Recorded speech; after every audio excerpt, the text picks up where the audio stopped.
Al-Qaeda's shadow, the web of terror that shaped a century. Imagine a world where a single man, hidden in the caves of Tora Bora, could orchestrate chaos across continents, toppling towers, igniting wars, and haunting the global psyche.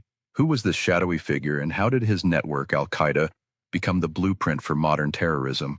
What dark alchemy turned a band of jihadists into a global force, pulling strings from New York to Paris, Mumbai to Nairobi? And is their influence truly fading, or are we still dancing to their tune? Step behind the veil with me as we unravel the chilling saga of Al-Qaeda, a tale of fanaticism, audacious attacks, and a legacy that refuses to die. The genesis, a desert dream of jihad. It's 1988, and the Soviet-Afghan war is bleeding out. Amid the chaos, Osama bin Laden, a wealthy Saudi with fire in his eyes, forms Al-Qaeda, the base, to channel mujahideen fighters into a global jihad. His vision? A borderless war against the West, particularly the U.S., for its support of Israel and presence in Muslim lands. From a ragtag group funded by bin Laden's millions, Al-Qaeda grows into a decentralized hydra, with cells from Yemen to Somalia. By the 1990s, they're not just fighters, they're ideologues, publishing fatwas calling for holy war. Sensational fact, bin Laden's 1998 declaration of jihad against Jews and Crusaders was faxed to media outlets, a chillingly low-tech prelude to high-stakes terror. Their early strikes, brutal and bold. The 1998 U.S. embassy bombings in Kenya and Tanzania killed 224, including 12 Americans, with truck bombs that shook East Africa. Al-Qaeda's calling card, synchronized high-casualty attacks on symbolic targets. The 2000 USS Cole bombing, where a skiff packed with explosives ripped a 40-foot hole in a U.S. Navy destroyer, killed 17 sailors. These weren't random hits. They were rehearsals, testing the West's resolve and Al-Qaeda's reach. 9/11.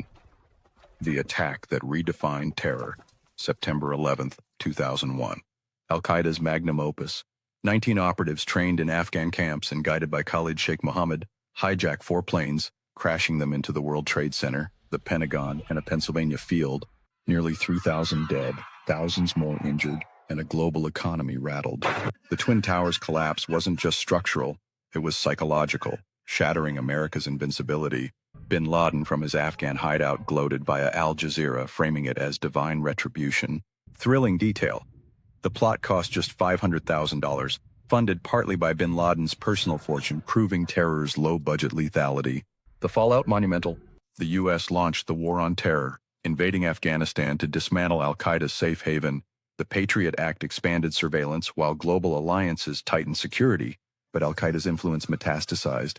Their propaganda, spread via Inspire magazine and grainy videos, inspired franchises like Al-Qaeda in the Arabian Peninsula, AQAP, and Al-Qaeda in the Islamic Maghreb, AQM. These affiliates struck far beyond Afghanistan. Think Yemen's 2009 Christmas Day bomb plot or Mali's 2013 insurgencies. The Charlie Hebdo connection, Al-Qaeda's long reach, flash forward to January 7, 2015, Paris.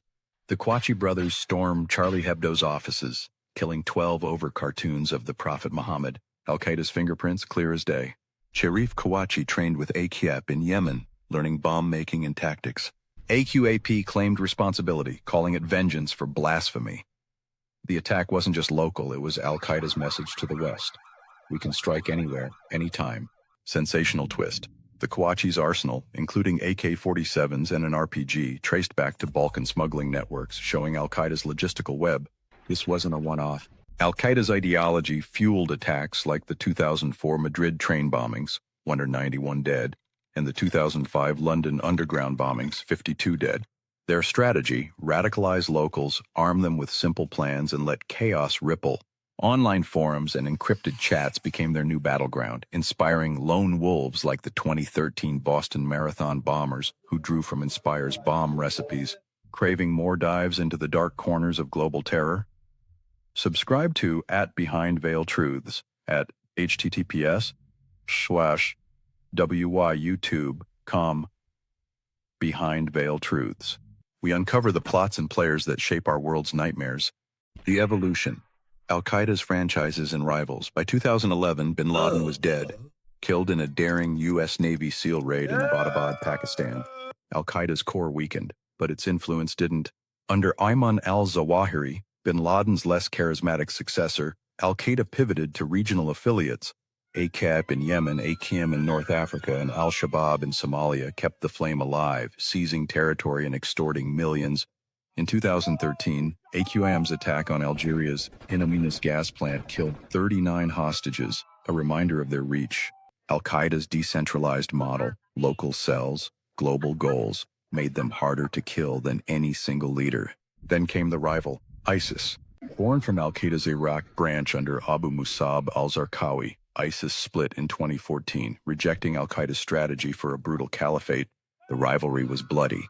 Think Syria's civil war, where the two groups clashed as much as they fought the West. Yet Al-Qaeda's influence endured, quieter but no less deadly.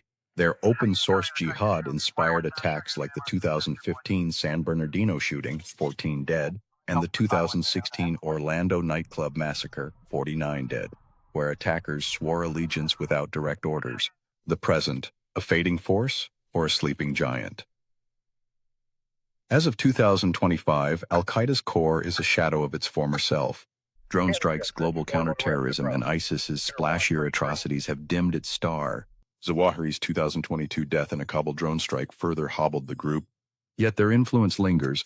In Afghanistan, the Taliban's 2021 return gave Al-Qaeda breathing room. U.S. intelligence warns of training camps resurfacing. In Africa, Al-Shabaab's 2023 Mogadishu hotel siege, 21 dead, and AQIM's Sahel insurgencies show the brand's staying power. Thrilling stat, Al-Qaeda-linked groups control swaths of territory in Mali and Somalia, taxing locals for millions annually. Their real legacy, the playbook? Al-Qaeda pioneered decentralized terror, online radicalization, and low-cost, high-impact attacks. Groups like Boko Haram and Hamas borrow their tactics, while encrypted apps like Telegram spread their gospel. The 2023 Hamas attack on Israel, though not Al-Qaeda's, echoed their audacity, coordinated, symbolic, and merciless. The unanswered shadows. What keeps me up at night? The questions Al-Qaeda leaves behind. How many sleeper cells still lurk in Western cities? Did the U.S.'s Afghanistan withdrawal hand Al-Qaeda a second chance? And what's next? A new leader, a new 9/11, or a quieter, deadlier evolution? Al-Qaeda's story isn't over. It's a virus mutating in the dark.